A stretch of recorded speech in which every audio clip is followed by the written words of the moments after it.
social and cultural divisions in the United States are such that it's pretty clear that there's going to be a civil war in the not too distant future. When I say not too distant future, the next 4 to 8 years. 8 years on the outside. And so it pays to be thinking about it at this time. See? Because, you see, we live in the present, the past is behind us, and the future is coming at us. And so it pays us to know what's coming into the future in order to either take advantage of it or get out of the way of the speeding train coming our way, right? And so if you think that there's going to be a civil war, this video is basically a speculation, a thought experiment, call it what you will, about how this might possibly start.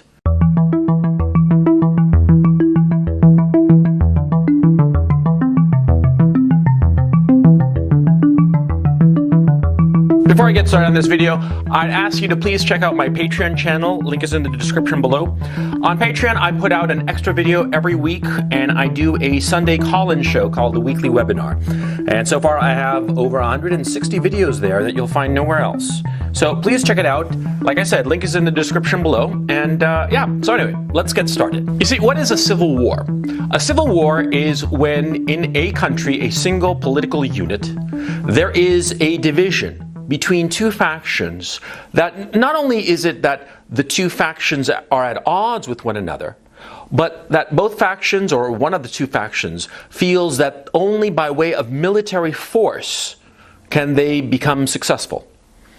In a normal, stable society, there might be two factions or more, but in a stable society, there's the knowledge or the sense or the belief that in some sort of compromise or accommodation, both sides can live together. But a civil war, well, that's the end of that.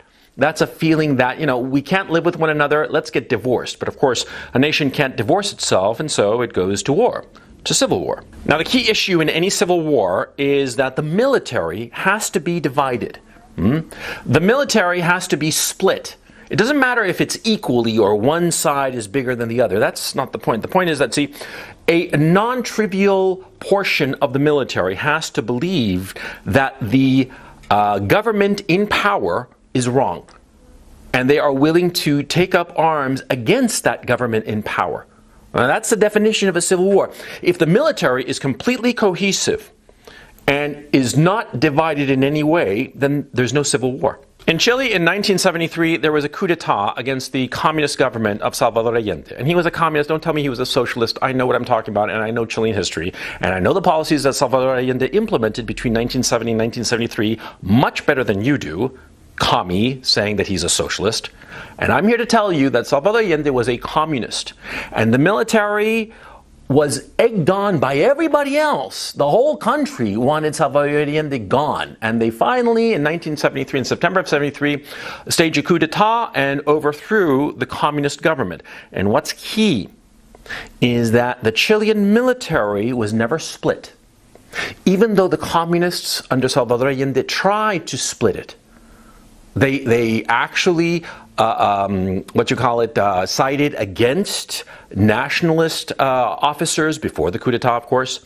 They pushed for and raised up officers, admirals, generals who were known to be sympathetic to the left.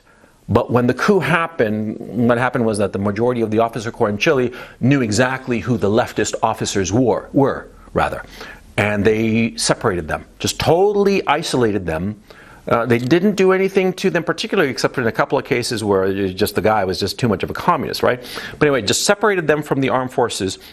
And so the Chilean military was unified, and hence there was no civil war in Chile. But in other countries where there's been a communist takeover, and think the Soviet Union, think China, think just every other place, right? Nicaragua, whatnot. See, the military was not cohesive. It was not unified in one particular position. And this led to a civil war. Okay? In fact, you look at history, in most of the communist takeovers, there is a civil war shortly thereafter. And that matters because in the United States, as of January 20th, 2021, the communists have taken over. And they are going to implement a whole host of communist measures. And these communist measures it seems very obvious to me, are going to lead to the Civil War. Now, what are those steps? Well, see, the first step, or it's going to be a series of steps, is just more and more abuse against the communists' perceived enemies. Now, in the United States, that's basically the alt-right, the populists, the nationalists. Let's call them nationalists, just to make it easy. The pro-Trumpers, the people who are against the woke ideology, irrespective of whether these people who are anti-woke are on the left, center, or the right. The communists, the wokesters who are in power, they understand that anybody who's anti-woke, anti-critical race theory, anti-racial divisiveness, no matter how far to the left they might happen to be, well, all of those people are the enemy. Anybody who's against wokesterism is against the communist government that is taking over in the United States. Okay? Now, those people who are against wokesters might not realize this, but the wokesters do. And the wokesters in the American government over the next 18 months, 24 months, 30 months, they are going to implement a whole series of measures that are deliberately aimed at these anti-wokesters, these nationalists, these people who are in favor of the traditional American republic. And they are going to abuse people in a way that's going to be just unprecedented. And this abuse will continue and it will escalate until we have a tipping point. That tipping point will be when a major national politician of some sort will, because of pressure from his own constituency, will rise up and say, no, no, no, I am totally against these measures, and these measures are anti-American. These measures are abusive. Okay? That's going to be the key moment. At the time that it happens, it will seem a little bit trivial, or the mainstream media, which is basically the propaganda arm of the American communists, will downplay it and belittle this politician, whosoever he might happen to be, who is standing up to the wokesters, to the American communists. They're going to belittle him, they're going to crap all over him, just abuse him. But this guy will become like the focus of resistance to the American communists because of his standing up. And I don't have much faith in American politicians, and I've said before in other videos that I think that they're all, just betas and psychopaths. I did a video about it. You can find it right here. But the point, this politician will be under such pressure from his constituency, such pressure from the people who put him in office, pressure because of the abuse that the American communist government is going to be inflicting on the people, that this politician will stand up. And he will be a politician such that he has the credibility. There are lots of politicians who might be nationalists, but they don't have much credibility. Because at this time, there's a sense that they might be either fools or grifters of some sort who are just playing political advantage. I'm thinking specifically of that Senator Hawley from Missouri, I believe, who seems a little bit off his rocker, and Ted Cruz from Texas, who seems just slimy and opportunistic. See? Those guys, I'm not talking about those guys, no. It's going to be somebody who's got a sterling reputation, a guy who's considered reasonable, a guy who's considered, level-headed, normal, on the level, right? That guy, he is going to be in a position such, either morally, which I don't think is very likely, or more properly, because of such pressure from his constituents, that he will have to stand up. And that will be a key moment. It won't be a key moment because the guy can do anything. No. It'll be a key moment because people will start to coalesce around him. Coalesce around him, and they will be able to start to articulate the fact that they are under such abuse. Because right now there are a lot of people in the United States who recognize the abuse of the left. I mean, the BLM riots, for instance, that were allowed to pass scot-free. A lot of those small business people, they're furious about it, and they have been able to articulate their grievances very well on social media, but that has been sort of like muffled, and it's been sporadic, it's been here and there. No, I'm talking about the fact that the American communists will so antagonize the people that it'll be like a generalized rumbling among a significant portion of the population, not all of the population, okay? Certainly not among the wokesters in the elite and the lower classes. No, it'll be a rumbling in the middle. A rumbling in a sense that we are going in the wrong direction and these communists are out to get us. But that won't be the trigger for the Civil War. Look at history. Look at all the civil wars that have happened in the past. In the United States, there were 2 civil wars. People always think of the one in the 19th century as the Civil War. But if you think about it, the Revolutionary War was a civil war. Yeah, because, who were the rebels? They were Britons. They were fighting against the British Empire, which was their empire. It wasn't later after the fact, post hoc, they called it a revolutionary war, decolonization or whatever. But at the time, it was much more of a civil war. I mean, Washington was an officer in the British Army, a very successful and highly decorated officer in the British Army. And he was the one who led the quote-unquote revolution. What was that? A civil war. That's what happened, okay? The army in the United States, in the British colonies in America, the local army cleaved from the main British army and started fighting against them. That's what happened in the Revolutionary War. It was a civil war, right? And it's a much more common type of civil war, like messy, with no clear territorial divisions, unlike the 19th century Civil War. But anyway, going back to the issue of civil wars in general. What happens? How is it that the military breaks apart? How is it that the military becomes 2? Because a military, all of the officers, all of the soldiers are trained relentlessly to be a cohesive unit. That's the whole point of an army. So for an army to split off, to break away into 2 or more factions, right? It has to be pretty heavy. It's not just some, little hissy fit or something trivial. No. And what is it? It's very simple. You look at history and you look at every civil war, and the point of cleavage in the army is when the army is ordered to fire on its own citizens. That's the start of the Civil War. That's the moment. See? And that is going to happen in the United States. There is going to be an incident at some point where the American Communist government will have pressured the people and abused them and just been despicable for so long that eventually some demonstration, something will happen. Some event will happen. And in and of itself, it might seem trivial, but what will happen is that, American troops will be deployed to maintain security, safety, to keep the streets safe, as they're doing in Washington, for instance. And what will happen is that, the soldiers will be deployed, and they will be under the command of some, lieutenant colonel or major or whoever, right? And that officer is going to be on the ground with his soldiers. And the American Communist government will tell the Joint Chiefs of Staff to order that commanding officer on the ground to fire on American citizens.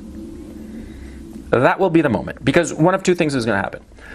Either that lieutenant colonel or major, or whoever's in charge, right, he is going to either carry out that order or refuse to do so.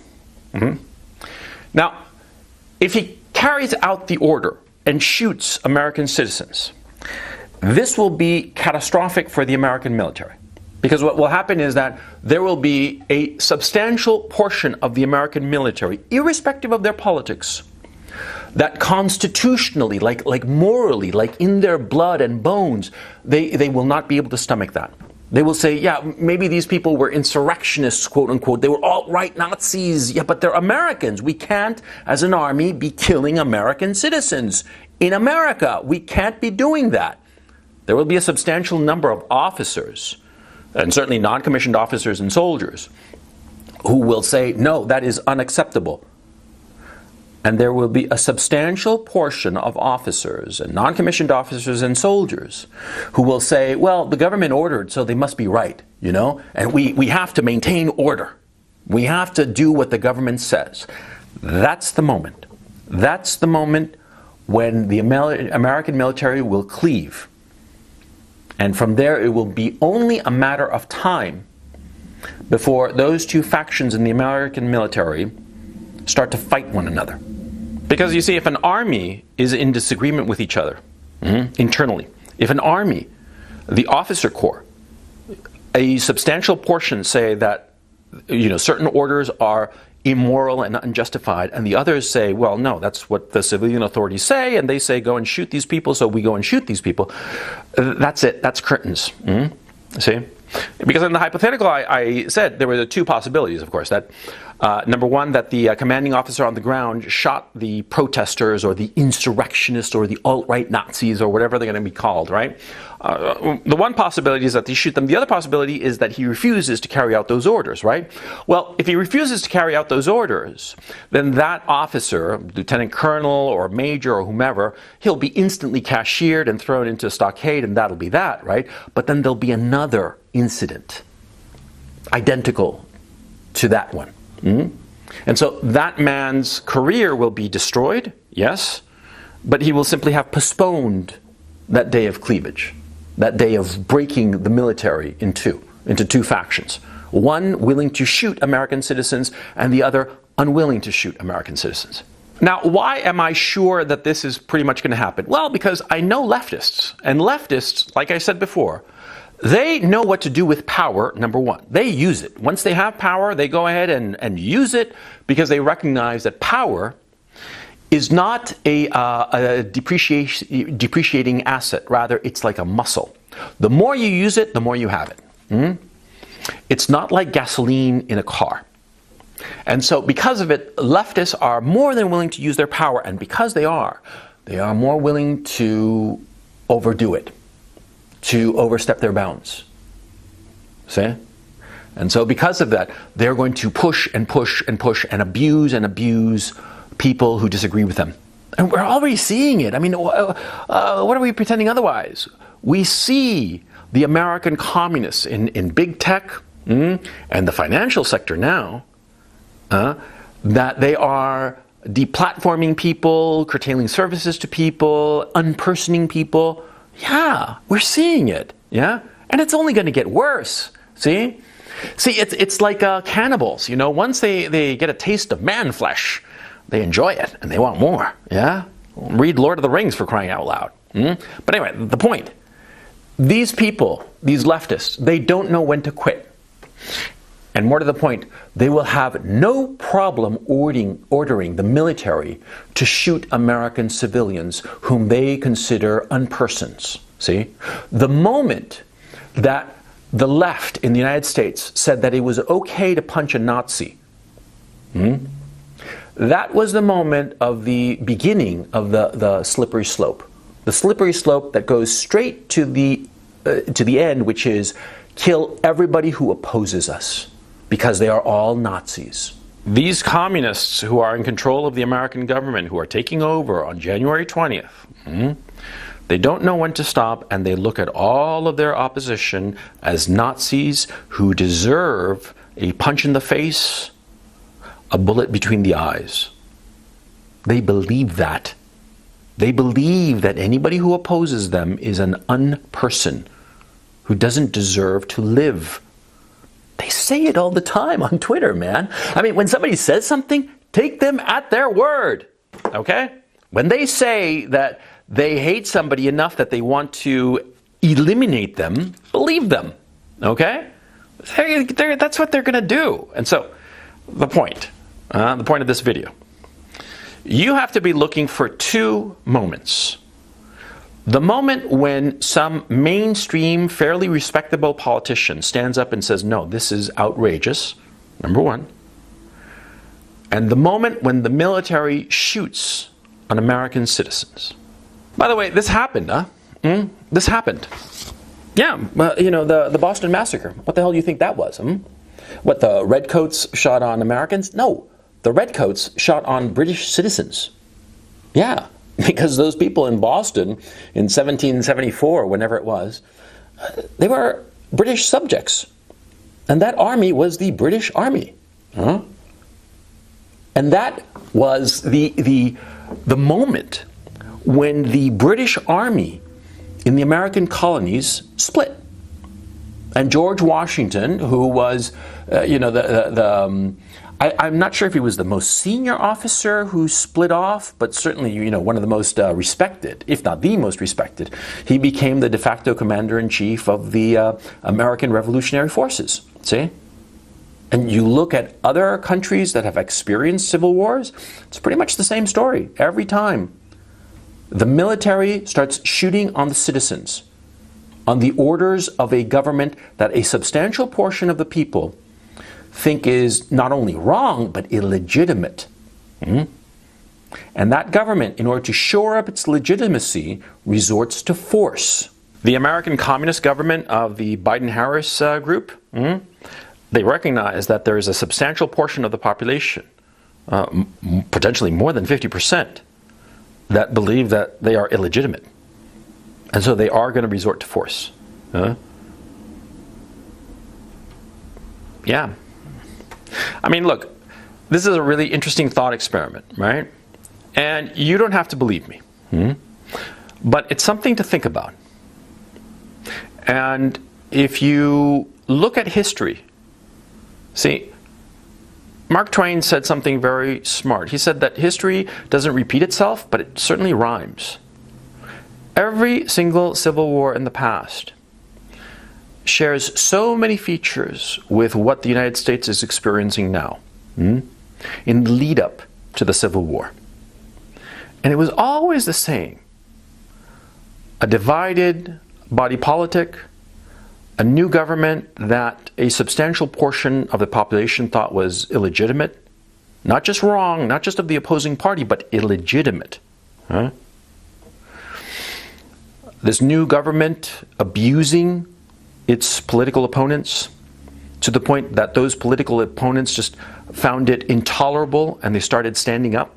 And eventually, that new government, perceived as illegitimate, started shooting its enemies, i.e. its fellow citizens.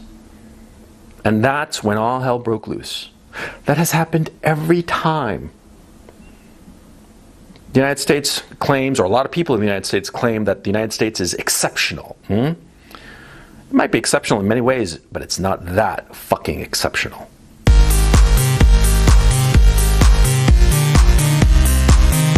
Thank you so much for watching this video. I hope you enjoyed it. And like I said earlier, please check out my Patreon channel. Link is in the description below.